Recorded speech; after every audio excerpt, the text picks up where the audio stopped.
Bonjour et bienvenue dans mon coin hockey et aujourd'hui je regarde les nouvelles et je vois que Subban et le Canadien sont en venus à une entente et ça serait à Subban de prouver sa valeur.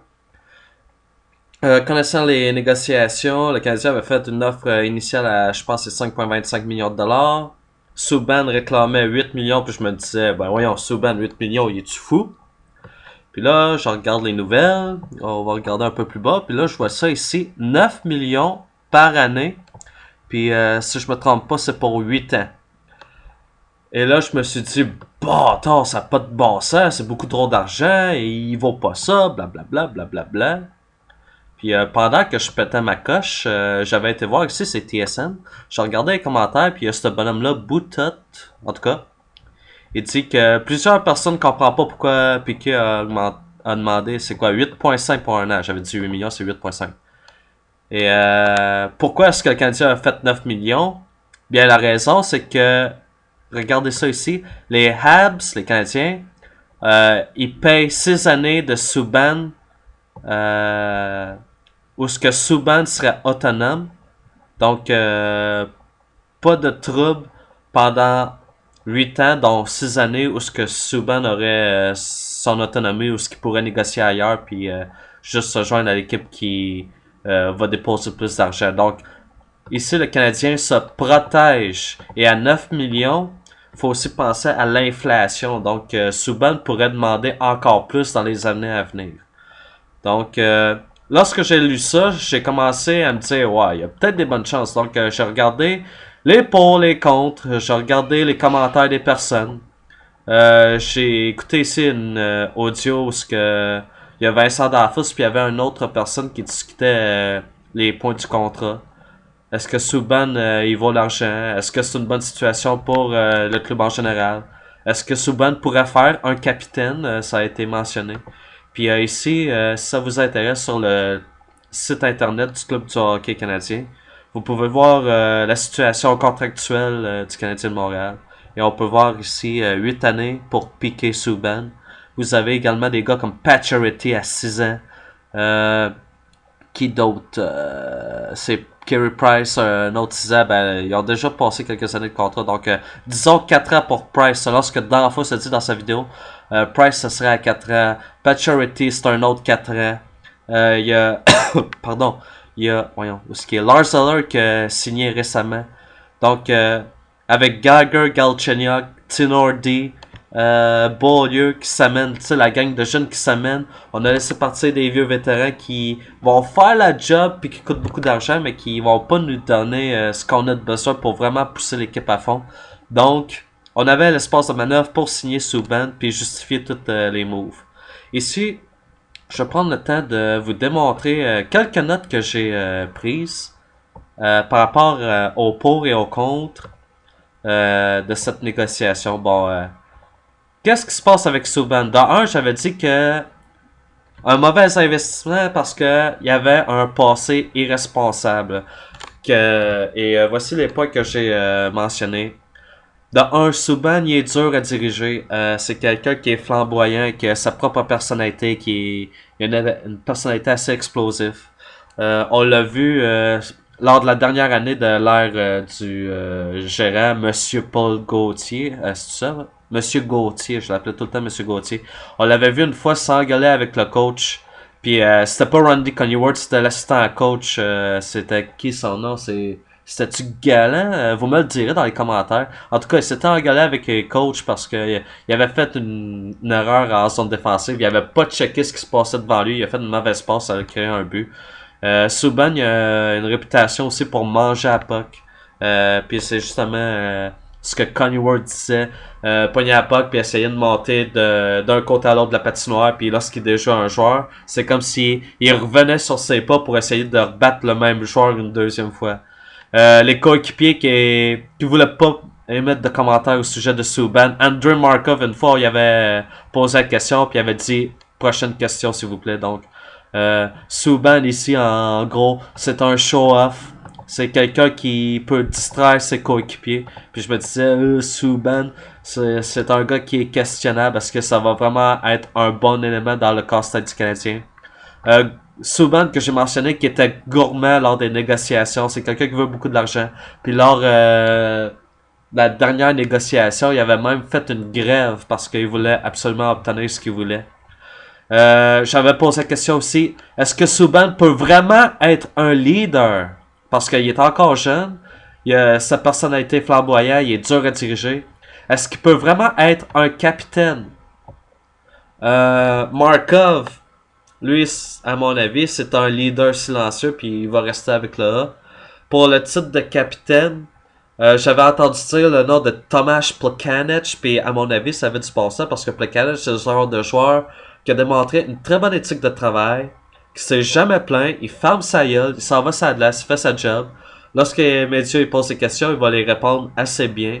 C'est quelqu'un de calme et de responsable. Fait que je me disais que Plekanec, ça ferait un bon représentant. Puis il a déjà porté le A occasionnellement, pas à temps plein, mais il l'a porté occasionnellement. Donc c'est quelqu'un qui a une bonne éthique de travail puis qui représenterait bien le Canadien. J'ajouterais un autre nom, moi j'ajouterais Max Pacioretty. J'ai beaucoup aimé ce joueur-là pour ce qu'il a accompli, pour avoir surmonté son épreuve après l'incident avec Zdeno Chara. Puis surtout parce que c'est un gars qui a toujours dit, m'aller faire mes preuves, m'a percé le grand club, puis moi être un marqueur. Puis ça, il disait ça à l'époque où Carbonneau coachait. Je sais qu'il y avait de la misère à percer l'alignement avec Carbonneau. Puis Pacioretty a dit, moi je veux faire le grand club, puis je veux être parmi les marqueurs. Puis il a fait ses preuves. Pour sa persévérance, je pense que Pacioretty pourrait être un bon candidat pour être capitaine. Mais pour ce qui est de Subban, dans un futur, pourrait-il être un capitaine? Parce que c'est un show-off. C'est quelqu'un qui a tendance à manger à puck. Puis il est gourmand dans les négociations.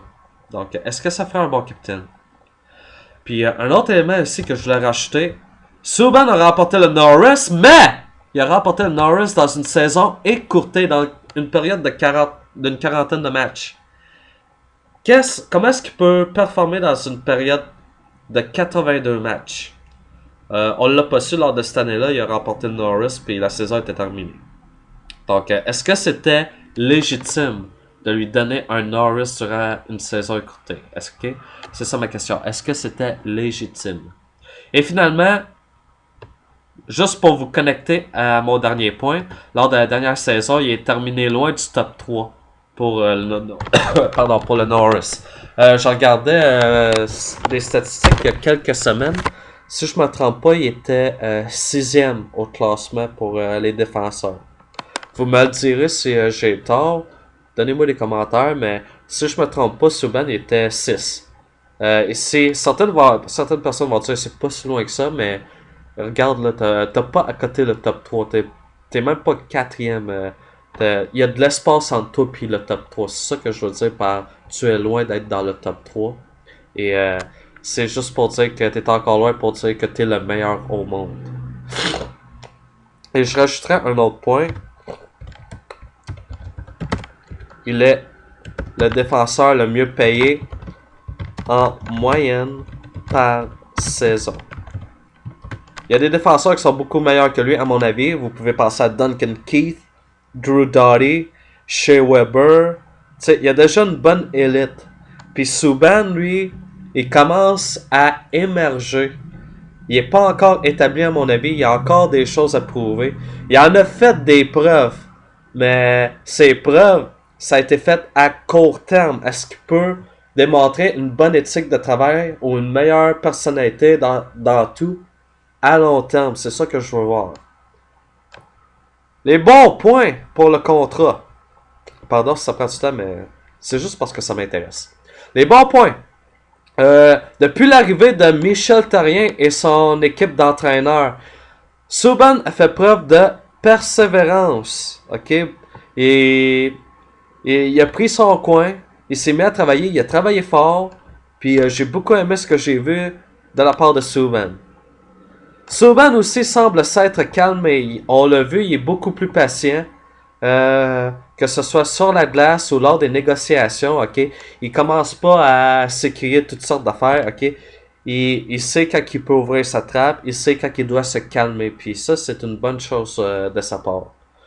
Il a ajusté son style de jeu pour bouger la puck. Puis bouger la puck, je parle en zone défensive et en zone centrale. C'est sûr, il continue de contrôler la puck. Il aime bouger la puck, puis ça fait partie de son style. Mais il fait plus des montées en l'emporte-pièce n'importe quand il veut. Quand il a une opportunité, il va la faire la passe, puis il facilite le jeu de transition. Puis ça a été à l'avantage du Canadien de Montréal. Puis si on a eu une bonne année, c'est en grande partie justement parce que Subban a ajusté son style de jeu, puis il y a beaucoup moins de revirements. Production offensive, très respectable de la part de Subban. Il figure toujours parmi l'élite au sein de l'organisation. Pour ce qui a trait à la Ligue nationale, Subban est un bon joueur, c'est respectable, puis on est content de l'avoir à Montréal. L'un des meilleurs pour les mises en échec, Subban sait vraiment comment se positionner puis attendre son gars. On le voit vers des mises en échec, ça a beaucoup d'impact, je trouve. Puis pour un joueur comme Piquet Subban, c'est très bien d'avoir un joueur comme lui à Montréal. C'est quelqu'un qui vraiment brasse la baraque. Puis c'est justement ce type de joueur-là qu'on avait besoin à la ligne bleue. On parle aussi d'un joueur qui a de bonnes mains. Puis ça, c'est une raison pourquoi il aime manipuler la rondelle. Il sait quoi faire, il peut déjouer des joueurs, il peut lancer au filet, puis il essaie plus là, de défoncer le filet comme avant. Là, il essaie de bien lancer ou faire de belles passes, essayer de contourner un joueur. Il a un très bon talent, c'est excellent, c'est pour une de ces raisons qu'on aime avoir Subban à Montréal. Subban, hors de tout doute, il est un atout en séries éliminatoires et sans lui, ce serait très difficile de se rendre aussi loin. L'année passée, on s'est rendu en troisième ronde. Sans Subban, ce serait très difficile en effet, ce serait très difficile de répéter un tel exploit.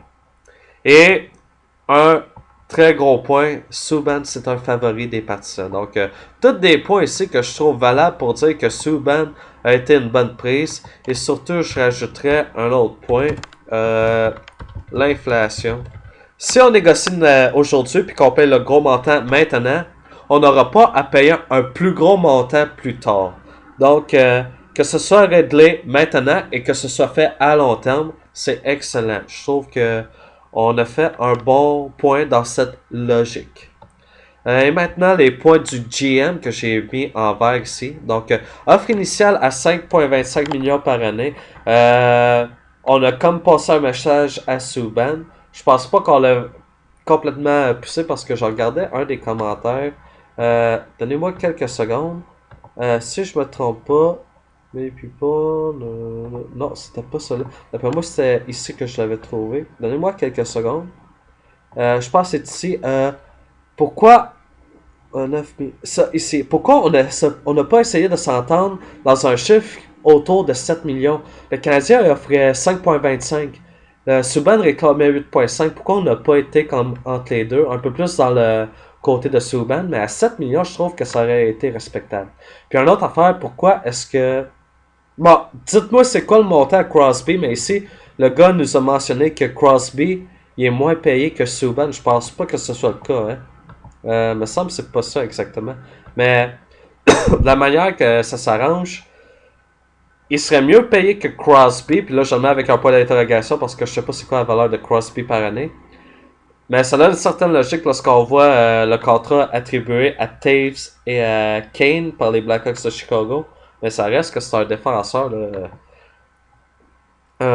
Ici, le Canadien de Montréal a toujours une marge de manœuvre pour négocier.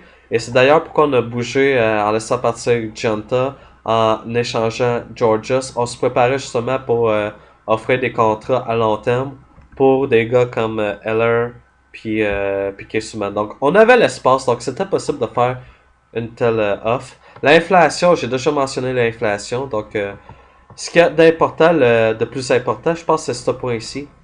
On a acheté 6 années où ce que Subban serait autonome.